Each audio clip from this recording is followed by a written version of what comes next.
Hey all, good to have you here on this episode of A Good Problem to Have. I'm your host, Tyler Olson, and again, another round of conversation with Ronnie Colvin. Thanks for joining me today, Ronnie.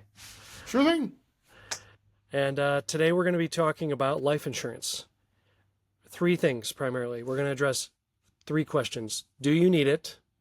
If so, what kind do you need? And third, if once you've determined that, how much do you need?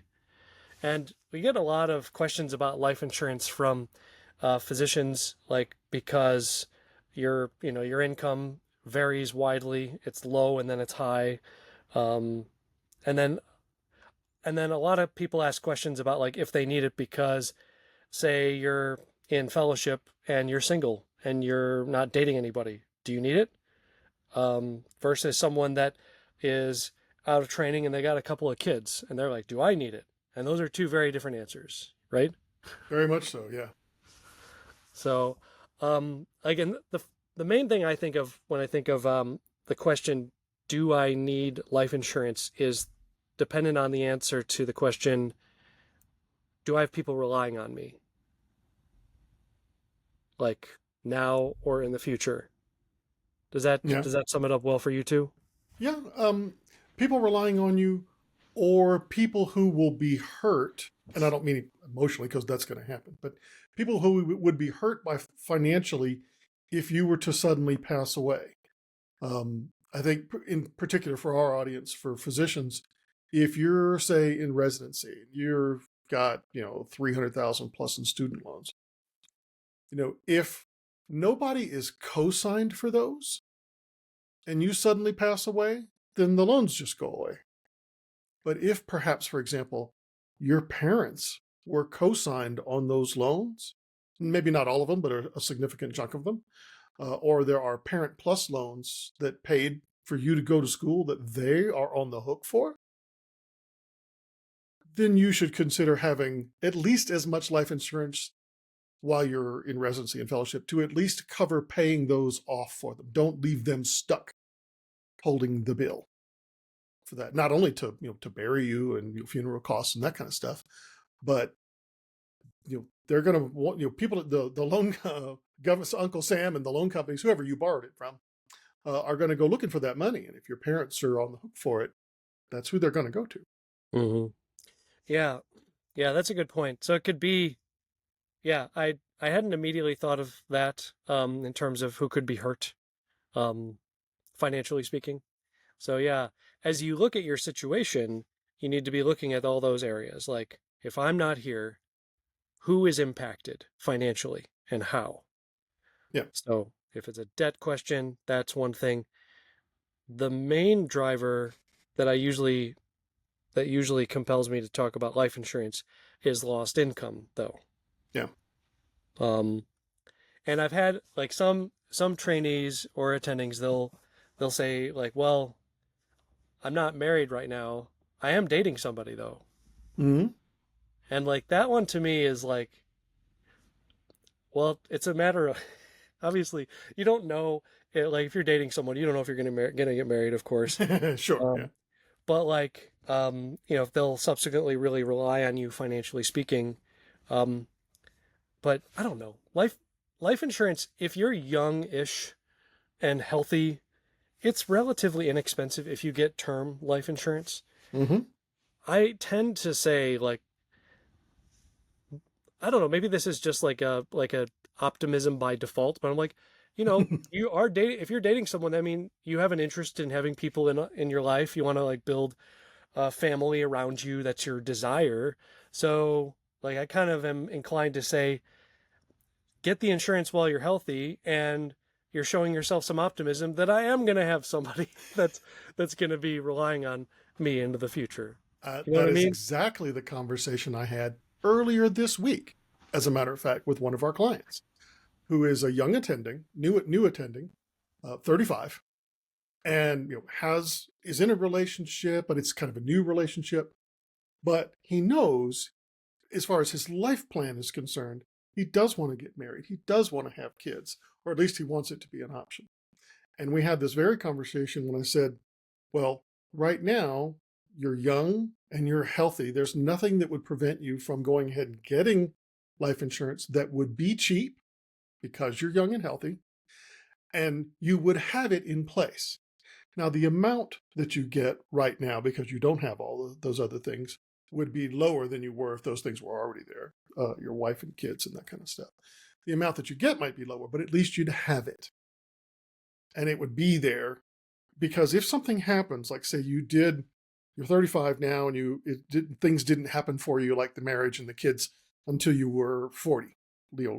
3, 4, 5, 6 years from now, you're 38, 39, 40, 41. In that intervening time, if you don't get it now, you might be fine.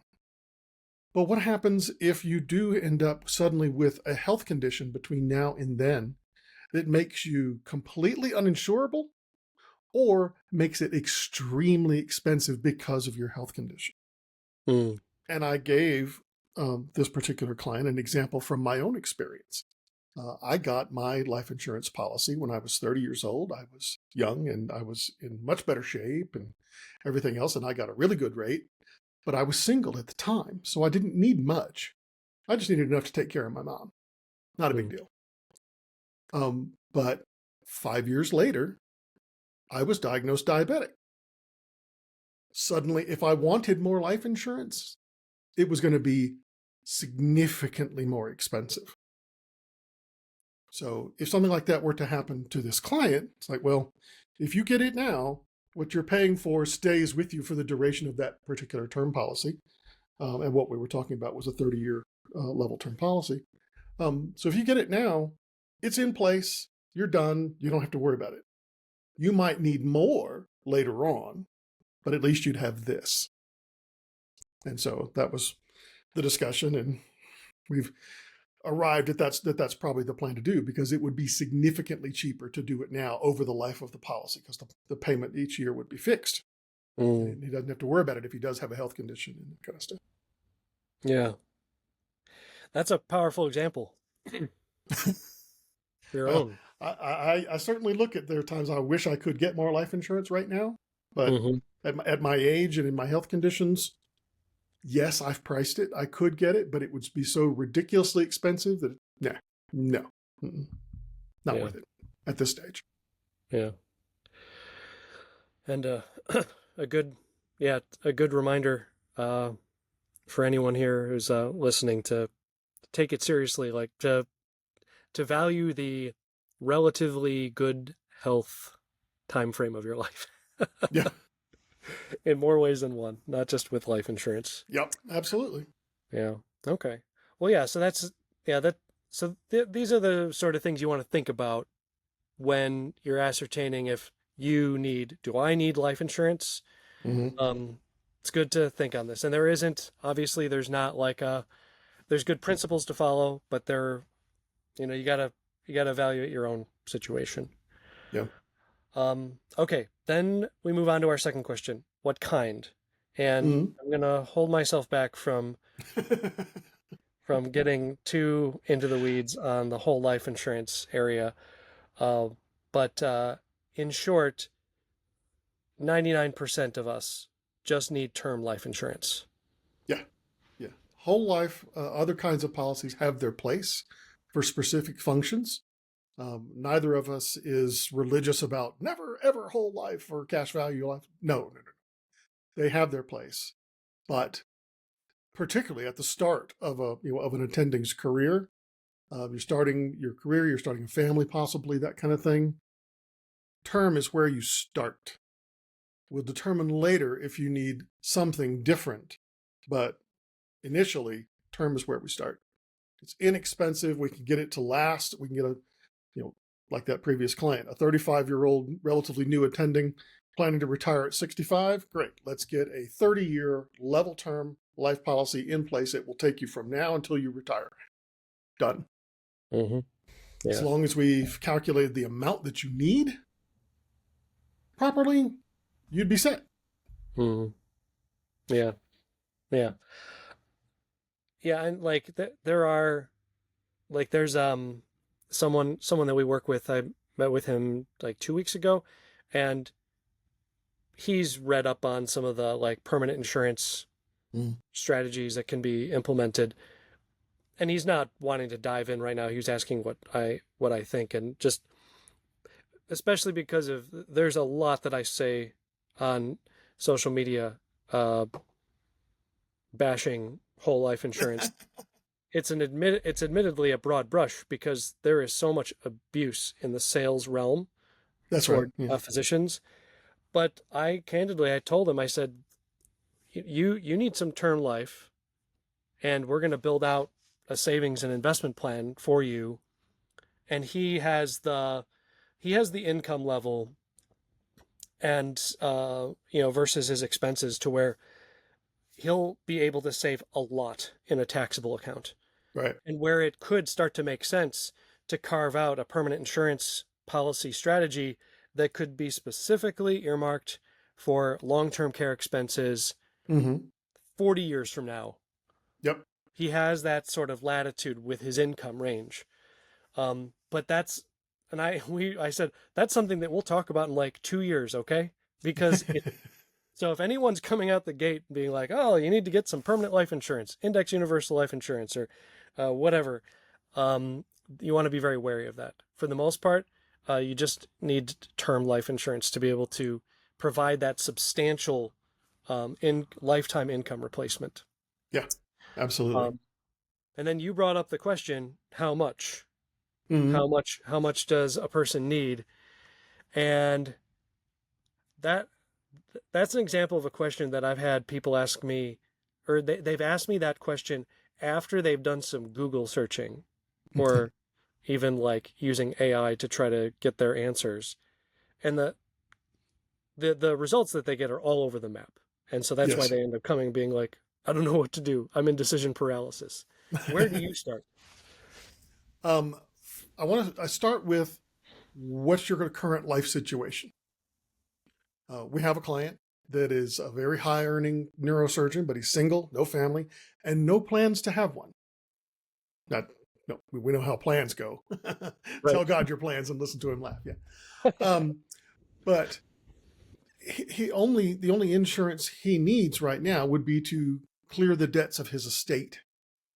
And set his mom up to finish taking care of her until she dies, stuff like that. So a much smaller policy for him is necessary. You'll see things in the financial press, influencers and things like that say, the general rule of thumb is 10x your income.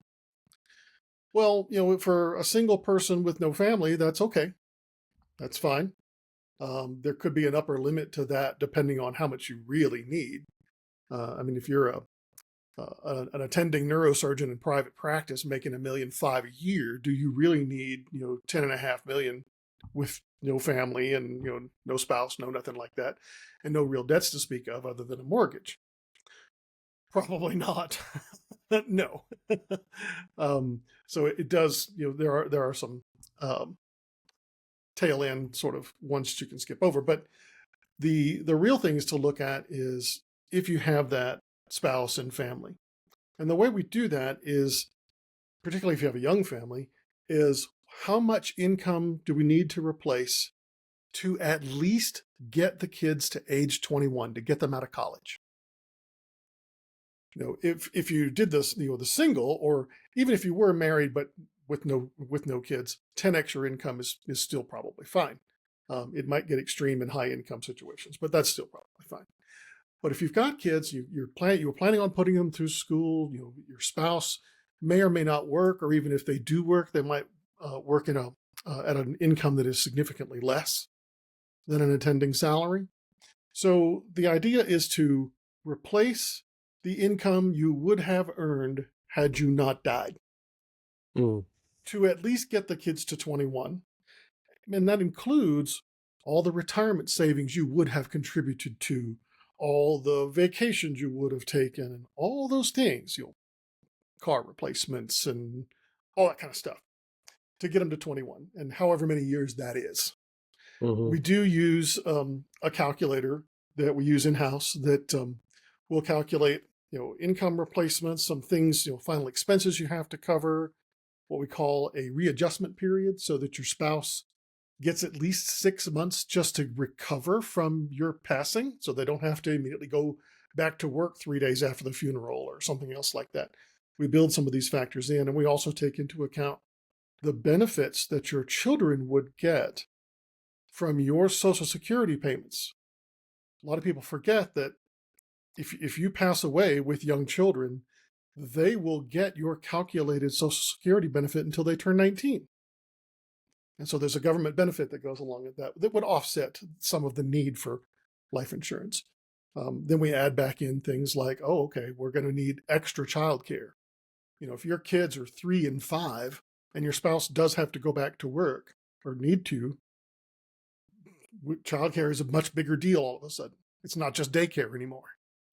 So if we're hiring a nanny or an au pair or something like that, we're going to spend $75,000 to $100,000 a year to do all that. And that needs to be covered in the insurance.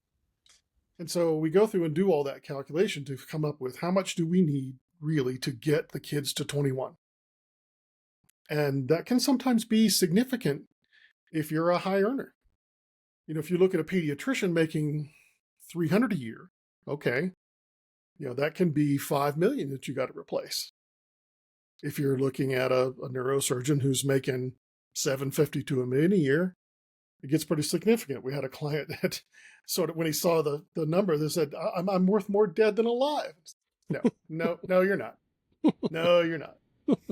Because that's only going to get the kids to age 21 of the income replacement. You've got a 35 year career ahead of you. You would earn significantly more than that, particularly in private practice with a partnership share. You'd have a much bigger estate had you not passed. So you are not worth more dead than alive. It just seems like a large number. And in this particular case, that client came from a very modest background, and these kinds of numbers were just shocking to him at the time. But for sure. But yeah, that's what it takes to keep the family and raise the kids in the way you had planned to. Yeah. It is mind-blowing when you look at the numbers, even though it makes sense. And you and I, we look at these numbers all the time. We're like we understand the fundamentals of where it's coming from, but still the numbers, they look massive. Yeah. But the thing is, when we actually go through and run, get a quote on some of these things, if we get a quote on a $6 million 30-year term, level term policy on somebody who's young and healthy, we start it now when you're 30, 35, I'm talking $3,000 a year. You're making $500,000 a year, and that's what we're going to protect. $3,000 a year is nothing. That's noise. You'll spend that on Uber Eats throughout the year. So, yeah, the final number, the death benefit, seems huge, but the cost is minimal compared to what you get. Yeah. Oh, yeah. It's really important for all of us to be considering these things early on. It's because, if of course with all insurance, we hope that we never have to use it. We say the same thing with disability insurance or homeowners insurance, but goodness, when I have seen families that have had to take up a disability policy claim or, even a life insurance because someone died. Yep. There is so much difficulty and sadness going on in their lives at that point. I don't know how you can't quantify what the financial stress would be if they didn't have the life insurance. It's just, all I can say is that it makes everything, it makes the pain harder. It makes the sadness more difficult to process because you can't even think. You have to be well, we gotta make ends meet. I gotta go to work. You're when you mentioned the 6-month buffer, where a spouse would not the adjustment period. The adjustment period. You have to really be in it or to be adjacent to it to begin to see how important and valuable it is. Yeah. Yeah, if you've been through it, it gives you a particular insight, or if you've been adjacent to it, it gives you a particular insight as to why these things are even more important. But it's also, if you ever get the chance to talk to someone who's been in the situation where their spouse passed away and had no insurance, and what it did to them. I mean, particularly if it's a younger family, someone died very, very unexpectedly at a young age, and all of a sudden they got to sell the house, they got to move, maybe move back in with grandparents, or at least downsize significantly to whatever the surviving spouse, the lesser earner might have been making, in order just to have a roof over their heads. Yeah. Move the kids have to leave the schools that they're in because they got to move across town to somewhere cheaper and all kind of stuff. I mean, will they survive? Certainly. Will it be horrific to experience that on top of losing their parent and their spouse? Also, yes. Yeah. Is it necessary that that happen? No. For a very minimal cost per year, you can make sure that that doesn't happen to them. And in a lot of cases, depending on how the policy is designed, because we get clients who say, well, I'm paying all this money. What happens if I don't die? Well, in a term policy, that's a question. In a whole life policy, that'll pay off eventually. But in a term life policy, if you don't die in that period, you can, if that's a possibility, if that's a probability, you can say, well, let's get a policy that's level term, but with return of premium. That's an option. It'll be slightly more expensive, to have that option, but you can at least get all your premiums back if you don't die in the 20 or 30-year period. You get some of that money back, so it's not wasted. Yeah. You can certainly do that. But there are certainly a lot of options that can be done to make it seem less painful to pay for the insurance. But I tell you what, if something happens to you and your family needs it, they will be very, very thankful that you did it. Yeah. Amen. Yeah, there's an article, I can't put my finger on it right now. I'll have to find it, but there's an article a couple years ago about an analysis of the return of premium rider. I gotta pull that up and share that with you, because it does do, it gives your premiums back to you at the end of the term, like you said, if you don't die. But the additional cost, it's like an analysis of like the opportunity cost of that additional funds if it had just been invested. Not the baseline premium, but the additional rider premium. The rider cost, The rider cost. Like what that would result in versus getting the money back, making the assumption that you don't die. It was interesting. I got to find that. I think you'll enjoy that. I mean, it's not, it does cost money. And so it would make your annual premium more expensive. But if you're paranoid or somehow hung up on the idea that you're spending all this money and you won't get anything out of it in the end if you don't die, you could do that. But a bare bones, level term, and I do mean level, because there are products out there that you'll see them, the name of them, you'll see things, term to age 80 is the one that I hate the most these days. Term to age 80. But the trick is that is an annual renewable term policy. And so the premium goes up every year. Every stinking year. And when you get to a certain age, it starts being significantly more expensive than it would have been if it just gotten level term to start with. Yeah. So that your premium is fixed. You know what it is every year for the duration of the policy in a level term.